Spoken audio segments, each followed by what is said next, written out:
नमस्कार दोस्तों, easy news में आप सभी का स्वागत है। सबसे पहले आप सभी से यही कहना है कि जो भी अब तक इस चैनल को सब्सक्राइब नहीं किए हैं वो इस चैनल को सब्सक्राइब कर ले। जैसा कि आपको पता ही होगा कि कुछ दिनों पहले सरकार ने अग्निपथ योजना को लॉन्च किया था। इस योजना के तहत 4 साल के लिए भारतीय सेना में युवाओं को नौकरी देने का प्लान बनाया गया था, लेकिन अब इस योजना का विरोध हो रहा है। कहीं पर आगजनी की जा रही है तो कहीं पर नारे लगाए जा रहे हैं। देश के तमाम अलग अलग हिस्सों में युवा फिर से सड़क पर आ गए हैं। आपको याद होगा कि रेलवे भर्ती के दौरान बिहार में जमकर बवाल हुआ था और देश के अलग अलग हिस्सों में प्रदर्शन हुआ था।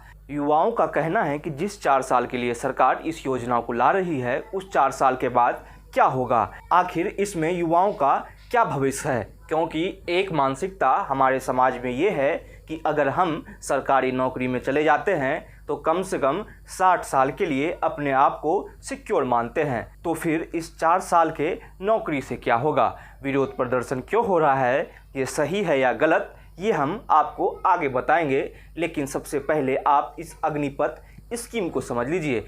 इस अग्निपथ स्कीम के तहत भारतीय नौसेना, भारतीय थल सेना और भारतीय वायुसेना में युवाओं की भर्ती की जानी है। इसका टेन्योर 4 साल का होगा, जिसमें 17.5 साल से 21 साल के बच्चों को लिया जाएगा जो 10वीं या 12वीं पास हो सकते हैं। इसमें अलग अलग तरह की स्कीम लाई गई है। स्कीम ये है कि 4 साल में 30,000 से सैलरी शुरू करके 40,000 तक सैलरी दी जाएगी और फिर जब आप 4 साल के बाद रिटायर होते हैं तो आपको एक मुश्त करीब 12 लाख रुपए यानी कि 11.71 लाख रुपए आपको दिए जाने का प्लान है। अगर नौकरी के दौरान कोई जवान शहीद होता है तो उसके परिवार को 1 करोड़ रुपए दी जाएगी और अगर उन्हें उनके शरीर में कोई क्षति होता है तो 44 से 45 लाख रुपए उसे दिया जाना है। मतलब कि 4 साल के लिए सरकार एक फुल पैकेज युवाओं के लिए ला रही है। और वहीं बताया ये जा रहा है कि इन 4 सालों के बीच एक 3 साल के लिए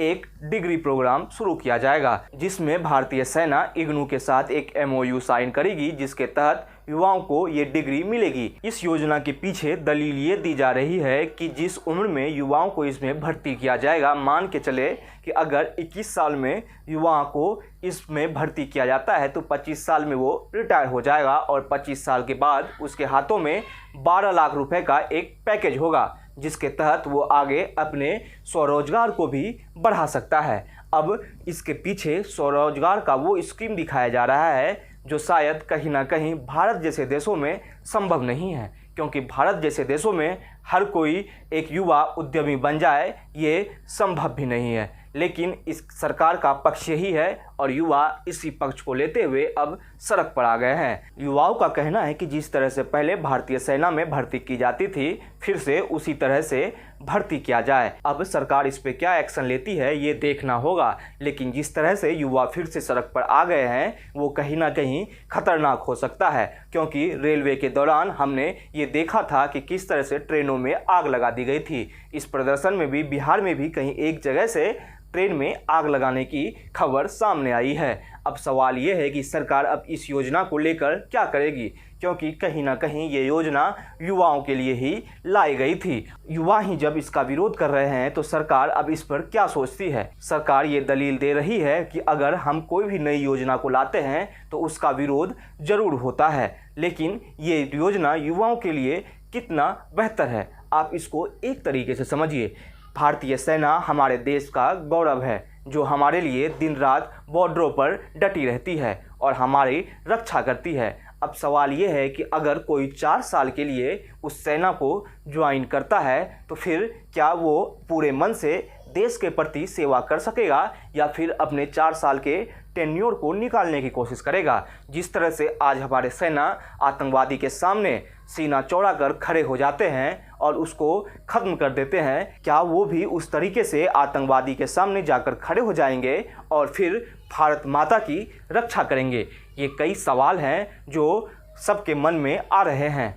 अग्निपथ स्कीम को लेकर मिलीजुली प्रतिक्रिया है, कोई इसके सपोर्ट में खड़ा है तो कोई इसका विरोध कर रहा है। सवाल ये है कि आखिर 4 साल के लिए कोई भी युवा अपने कैरियर को एक जगह क्यों लगाएगा, क्योंकि कहीं ना कहीं नौकरी करने के पीछे हमारी एक मानसिकता ये होती है कि हम अपने लाइफ को सिक्योर करें। युवाओं का ये कहना है कि हम 4 साल के बाद अगर कुछ नहीं कर सकेंगे तो फिर हमारा क्या होगा, हमारे ज़िंदगी का क्या होगा, क्या 12 लाख रुपए लेकर ज़िंदगी को काटा जा सकता है। सवाल कई है, विरोध प्रदर्शन जारी है, सरकार दलील दे रही है कि ये युवाओं के लिए अच्छी स्कीम है और इससे कहीं ना कहीं युवाओं को फ़ायदा होगा। लेकिन सवाल भारतीय सेना को लेकर है, क्योंकि जिस तरह से हमारे लिए चीन और पाकिस्तान दिनों दिन खतरा बढ़ाते जा रहा है, उसमें इन सब के बीच ये अग्निपथ योजना को लेकर बवाल कहीं ना कहीं कई तरह के सवाल खड़े कर रहे हैं। अब आगे क्या होगा ये देखना दिलचस्प होगा। युवा सड़क पर रहते हैं या सरकार अपने कदम पीछे खींचती है, ये भी देखना होगा। एक सवाल यहाँ ये भी है कि कोविड से पहले जो युवाओं की भर्ती के लिए दौड़ और मेडिकल प्रक्रिया की गई थी, उस पर पूरी तरीके से रोक लगा दी गई है। जो युवा मेडिकल तक पहुंच चुके थे उनका भर्ती अब नहीं होगा।